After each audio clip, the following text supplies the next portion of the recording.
ಕೆಆರ್ಪೇಟೆಯ ಸ್ವರ್ಣ ನಿಂಗೇಗೌಡ ಕನ್ವೆನ್ಷನ್ ಹಾಲ್ನಲ್ಲಿ ಶ್ರೀ ಕಲ್ಯಾಣ ವೆಂಕಟರಮಣ ಸ್ವಾಮಿ ಪ್ರೌಢಶಾಲೆ ಹೇಮಗಿರಿಯ 1993 ರಿಂದ 1996ನೇ ಸಾಲಿನ ವಿದ್ಯಾರ್ಥಿಗಳಿಂದ ಗುರುವಂದನಾ ಕಾರ್ಯಕ್ರಮವನ್ನು ಹಮ್ಮಿಕೊಳ್ಳಲಾಯಿತು. ಈ ವೇಳೆ ಎಲ್ಲ ಹಳೆಯ ವಿದ್ಯಾರ್ಥಿನಿಯರು ತಮ್ಮ ಗುರುಗಳನ್ನ ಆತ್ಮೀಯವಾಗಿ ತುಂಬು ಹೃದಯದಿಂದ ಸ್ವಾಗತಿಸಿ ಸನ್ಮಾನಿಸಿ ಗೌರವಿಸಿದರು.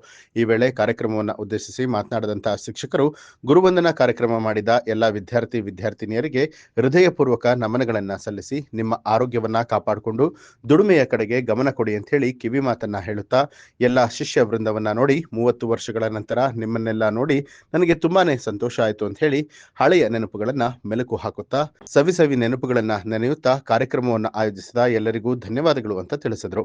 ಕಾರ್ಯಕ್ರಮದಲ್ಲಿ ಶಿಕ್ಷಕರಾದ ಬಂಗಾರಯ್ಯ, ರಾಮಚಂದ್ರ, TJR, ವೆಂಕಟೇಗೌಡ, DVJ, ಪ್ರಸನ್ನಕುಮಾರ್, ರಾಮೇಗೌಡ, ಮಾದೇಗೌಡ, ನಂಜೇಗೌಡ, ಗೋವಿಂದಯ್ಯ, ಶಿವಪ್ಪ ಸೇರಿದಂತೆ ಇತರ ಶಿಕ್ಷಕರು ಉಪಸ್ಥಿತರಾಗಿದ್ದರು.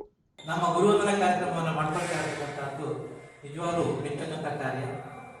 ಅದರಲ್ಲೂ 30 ವರ್ಷದ ನಂತರ ಎಲ್ಲ ವಿದ್ಯಾರ್ಥಿಗಳು ಒಂದು ಕಡೆ ಸೇರಿ ಈ ಕಾರ್ಯಕ್ರಮ ಆಯೋಜಿಸಬೇಕು ಅಂತ ಹೇಳಿ ಪೂರ್ವ ಸಿದ್ಧತೆಯನ್ನು ಮಾಡಿಕೊಂಡು ನನಗೆಲ್ಲೋ ಒಂದು ಕಾರ್ಯಕ್ರಮದಲ್ಲಿ ಸಿಕ್ತು. ರಘುಪತಿ ಫಸ್ಟ್ ವಿಚಾರ ಕಳಿಸಿದ್ರು, ಆಮೇಲೆ ಹೇಮಂತ ಫೋನ್ ಮಾಡ್ತು, ಆಮೇಲೆ ವರಲಕ್ಷ್ಮಿ ಸಿಕ್ತು, ಆಮೇಲೆ ಸುಜಾತ ದಿನ ಸಿಕ್ಕಿದ್ರು. ಮಾತಾಡಿಲ್ಲ, ಅವಳೇನು ಹೇಳಿಲ್ಲ, ಗೊತ್ತಾಗಿಲ್ಲ, ಈಗ ಗೊತ್ತಾಯ್ತು ಅವಳು ಇದೇ ಬ್ಯಾಚ್ ಅಂತೇಳಿ. ಹೀಗೆ ಒಂದಲ್ಲ ಒಂದು ಕಡೆಯಿಂದ ಸೇರಿ ಈ ಕಾರ್ಯಕ್ರಮವನ್ನು ಯಶಸ್ವಿಯಾಗಿ ಮಾಡಲಿಕ್ಕೆ ಪ್ರಯತ್ನ ಪಡ್ತೀವಿ. ಆದರೆ ಬೆಳೆದು ಬಂದಂತಹ ದಾರಿಯನ್ನ ಅಲ್ಲಿ ನೀವು ಹೇಳಿದಿರಿ, ರೂಪಾದೇವಿ ಸವಿವರವಾಗಿ ಹೇಳಿದ್ರು, ಮತ್ತೆ ನಮ್ಮ ಹಿರಿಯರಾದಂತಹ KRP ಅವರು ಮತ್ತು ಗೋವಿಂದಯ್ಯನವರು ನಮ್ಮ PG ಅವರೆಲ್ಲ ಹೇಳಿದ್ರು. ಆದರೂ ಈ ಸವಿನೆನಪನ್ನ ನಿಜವಾಗ್ಲೂ ಮರೆಯತಕ್ಕಂತಹ ಕಾರ್ಯ.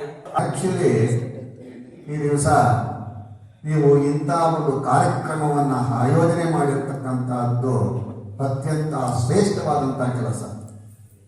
ಏಕೆಂದ್ರೆ ಸ್ವಾಮಿ ವಿವೇಕಾನಂದ ಅವರು ಒಂದು ಕಡೆ ಹೇಳ್ತಾರೆ, parents gives this body but teacher shows the way to go to the moksha ಅಂತ ಹೇಳ್ತಾರೆ.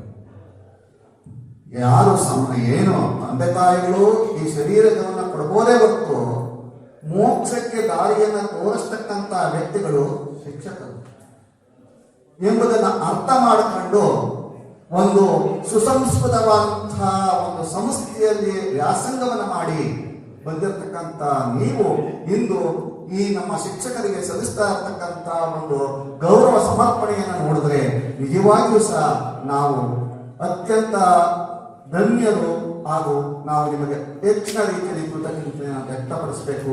ಈ ಒಂದು ಕಾರ್ಯಕ್ರಮವನ್ನು ಆಯೋಜಿಸಲಿಕ್ಕೆ ಸಮಪಟ್ಟ ಎಲ್ಲರಿಗೂ ಸಹ ನನ್ನ ಅತ್ಯಂತ ಹೃತ್ಪೂರ್ವಕವಾದಂತಹ ಧನ್ಯವಾದಗಳನ್ನು ವ್ಯಕ್ತಪಡಿಸ್ತೀನಿ. ನ್ಯೂಸ್ ಅಲರ್ಟ್, ನಿಮ್ಮಿಂದ ನಿಮಗಾಗಿ.